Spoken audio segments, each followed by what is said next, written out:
Hello, this is John McGowan. I'm here for Team Mavericks, Team Stock, and with John Davis and Sheena Patel for UMass 660 Marketing for Dr. Radajeri. We'll jump right into the agenda. For Team Stock, we want to focus on our strategy, what we did for our R&D, brand development, our product scope, our targeted segments, where we position those brands, channels, where we place the brands, a summary of the advertising, commercial, and price that we established for the various segments and brands, and then a brand summary for just hitting on each of the 5 brands that we developed as an organization, and then overall results and lessons learned. If we look at our strategy, we really focused on prioritizing the profitable or underserved segments. We wanted to design our brands at the top of the characteristics, so they were right on target with what consumer expectations, wants, and needs were. By increasing these brands, we were able to grow our R&D, advertising, and commercial budgets, and we'll talk about a couple errors that hurt us in this process that we think is a major contributor in our second place finish. And then we targeted the upper price point for each of the segments. We felt we could deliver what the brand characteristics were needing to be. We had the right perceptions, and with that we could command a higher price. And then staffing, how we laid out and put our headcount into each of the channels, and then we utilized heavily our marketing research, and we improved the data as we went through the simulation. And then also we look at the production base for the market forecast, share, and brand surveys to pick that. Just to give an overall intro. The dark blue line here is our stock brand. You can see we took a bad hit here in period 1, where we launched new brands versus a modification, where we lost our awareness and it really hurt our sales. Similarly, we had a typo in our high earners market. We're off by a factor of 10. We've got 800,000 units ordered versus 80. That caused a $58 million problem. But overall, if you look at our earnings before taxes, it's a nice trend, and then again we got hit hard with that typo error that I think took us out of the first place lead. R&D, we focused heavily on R&D to make sure we reposition the brands, and then as well we developed new brands for each of the segment. We were the only team to do 5 brands. In that we invested $10.6 million in R&D, and then this enabled a total 310 contribution margin return on that investment. So a really good story for the organization. Sheena, I'll hand it over to you. You can talk about the brands. Great, thank you, John. So here on this slide, what we really wanted to highlight was that our stock team or company were the only ones who actually had launched 5 products in trying to capture the explorer, shoppers, professionals, high earners, and savers. And so a couple of things to highlight, and these we will delve into further sort of later in the presentation when we speak of lessons learned, but really focusing here on the savers. One of the things that was very apparent with most of our brands was our brand contributions on FTE and advertising budget versus our direct competitors. So if we look at the savers, we have Soft 2 at 65 versus our direct competitor at a Note who invested 85. We had 3 million in advertising budget versus 8 million. And this, as you'll see, has hurt the brands later down the line in the periods that we will subsequently talk about. This trend that we saw with the savers is very similar to what we had seen with the explorers, shoppers, professionals, and high earners, with our brands with lower investments both in the commercial and advertising.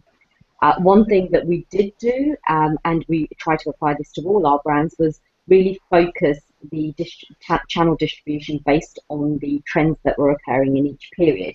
And I think this led to a good strategy overall. Just the number of dollars invested that we had due to some errors in our strategy hurt the degree of investment that we could make. Next slide, please. Okay, thank you. So here, now what we're going to do is go and speak to each of our brands. And so taking Solo 2 to start with, this brand was launched in period 2. It was actually a repositioning of an original Solo brand. This was launched to target purely the shopper segment. And going back to what John had alluded to earlier, this segment had seen a consistent growth over time in this segment. So results, we had invested 1.1 million and returned 105 million. So it was a good investment. At peak, we saw 53.1% share that had been taken in period 4. However, over time, there was a gradual decline, and ending in period 6 with 16.7% share only. We did, however, end with strong brand awareness at 63% for this brand. Some of the lessons learned would be that there was heavy upfront R&D costs that had actually limited our commercial and advertising spend. And this was quite nicely shown on the previous slide, where you could see the drop in commercial FTEs and advertising spend with our brands compared to the direct competitors. So moving forward, I think just allocating adequate dollars to both media and research and FTEs would lead to a successful brand strategy. Next slide, please. So here we go on to talk about So Star. This was launched in period 3. It was launched to target the professional segment, and we launched with a competitive price strategy. Here we invested 1.8 million and yielded 66 million, in contribution margins. At peak, in P3 at launch, we saw 34.7% share of the market. This gradually declined over time and dropping to 19.7% in period 6. We did, however, end with strong brand awareness, again with this brand at 73%, highlighting that the decline was due mostly to the degree of dollars that we had allocated both for advertising and FTEs in this for this brand, and I think overall this harmed our performance. Okay, so I'm now going to hand it over to John Davis to take us through our other brands. Thanks, Sheena. So, in terms of staying with the theme of targeting each individual market segment, we'll jump into the Sabre segment, where we launched our Soft 2 brand. This is our low-end product designed to capture the Sabre market with our low price, essentially low feature type of offering, needing a lot of volume with admittedly lower margins. So in period 1, John alluded to this earlier, but there was an error on our part where we actually we should have modified our current Soft 2 brand in period 1, and instead we actually launched a new brand into Soft 2. We took a bit of a hit there. The results of the Soft 2 brand, though, with a $1.5 million investment, we were able to take $63 million in contribution margin, which was a great result. P3 is when our margin share peaked at 37.4%. At that time, our primary competitor, Note, got very aggressive into that Sabre market and slowly chipped away, taking the market share from the Sabres. And you see there on the graph that we actually lost in P6 most of that market share as they got very, very aggressive in their advertising and commercial budget. So our P6 share got to 25%. In our P6 period, we also intended to drop our retail price 9%, and actually ended up losing share that way, as we didn't contribute as much of our commercial and advertising budget that we had into that product. So again, some of the lessons learned, we should have modified our existing brand as opposed to launching a new brand, and our reduction in price in P6 was not as effective as we originally intended it to be. Probably due to many factors, but lowering the price certainly did not help. We lost awareness, purchase intentions, sales, and our budget could have continued to grow. Next slide, please.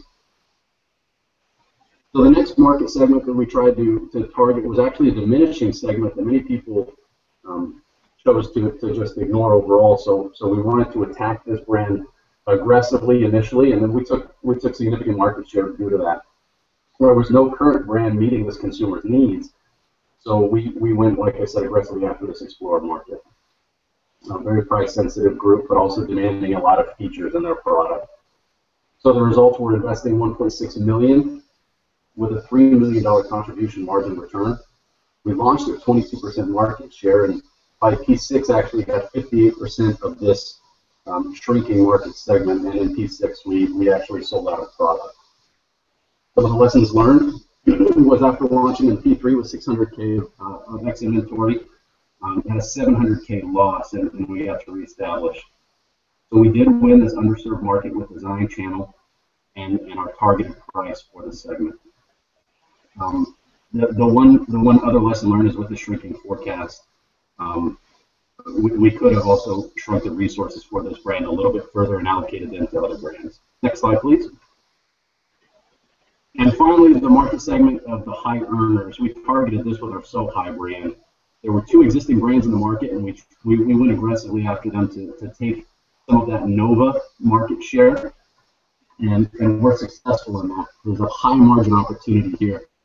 And as you can see by the graph, we were able to take significant margin from the existing brands. So we invested $870K with returns of $45 million contribution margin. Very, very successful launch. In P6, there was 66% awareness with 47% attention and quality of message. So we were able to earn 44% of that high earner market share after a late launch. One of the lessons learned is that we should have developed this product much earlier to target this high contribution, high margin segment of the market. Instead, we actually launched the SoX brand earlier than we probably should have. A major lesson learned here is our production ordering. As John mentioned earlier, we had a 10 times ordering error that we had, left us with many excessive units. Next slide, please. So the overall results, as outlined in the slide, we started in P2 last place and actually finished in first place by P4 and second place overall. So by P6, our share price index were the second best group. We actually topped the market in our cumulative net contribution of $310 million. We did take out a $5 million loan executed in period 3, and we're able to pay that back. We could have probably taken that out earlier, though, and saved us money towards the end of the simulation. We did learn that some of the errors that impacted our budget, we weren't able later in the process of the simulation to add advertising and FTE budgets. But overall, a very solid business strategy and success over the long term of the simulation. Next slide, please. And so some of the lessons learned is that, number one, we can't make stupid mistakes. We can't make those silly errors in terms of production where we should have ordered 8,000 units or 80,000 units of the So High brand, and in actuality, we ordered 800,000. So that was a $58 million error. Those dollars could have been allocated much better somewhere else. As well as the number 2 thing is producing modifications, not all new products to the market. We also could have borrowed the funding dollars earlier and paid back that capital expense much earlier in the simulation. And finally, 2 points is don't let the competition out-invest you. Where we had 5 brands that we were targeting, 5 different segments, other brands seemed to just focus specifically and aggressively in single market segments, and they were able to attack those more aggressively than we were in terms of dollars spent. And finally, early in the process, we missed out on a couple of market studies that would have given us a lot better insight into the other brands. Overall, a successful simulation and great experience, and thank you for your time.